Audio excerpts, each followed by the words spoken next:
สวัสดีจ้าทุกคนวันนี้นะคะทุกคนเราก็จะมาเก็บกระเป๋าไปเดินทางกันเราจะไปเที่ยวทะเล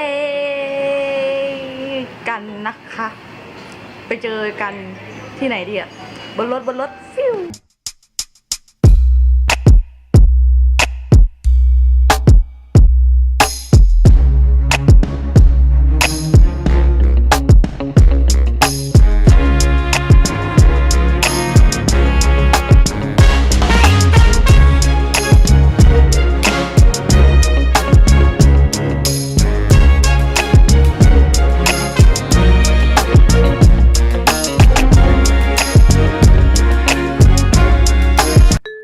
เราก็ใกล้ถึงทะเลแล้วตอนนี้เราแวะอยู่วัดหลวงพ่อโสธรนะคะวันนี้พี่เจมไม่ได้มาด้วยนะคะเพราะว่าพี่เจม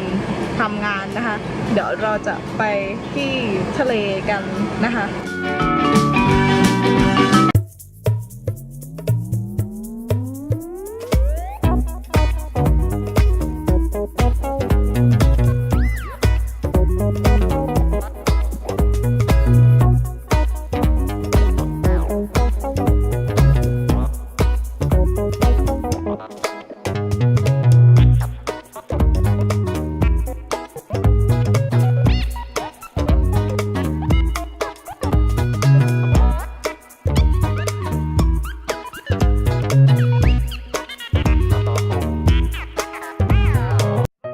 เราไม่มีพี่เจมแต่เรามีดรีมนะคะแขกรับเชิญตอนนี้นะคะเรามาถึงที่หาดนางรำไม่เคยมาแล้วแบบคนเยอะมากคนเยอะจริงไม่เคยเจอแล้วหิวแต่เช้าไม่ได้กินอะไรเลยใช่ตอนนี้เราก็สั่งอาหารมาแล้วนะคะไม่ของข้าวมีอะไรอินเสิร์ต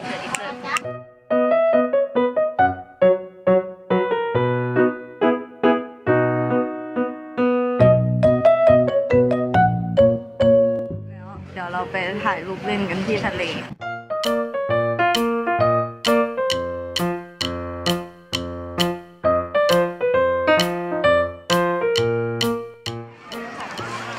แจมแอนด์มาสเตอร์นะคะแม่แจมเองลมแรงมากเลยเนาะมาทะเลอะลมมันจะแรงอยู่แล้วเรามาเนาะมาเนี่ยเห็นไหมแม่แจมาติดโซเชียลทุกคนดู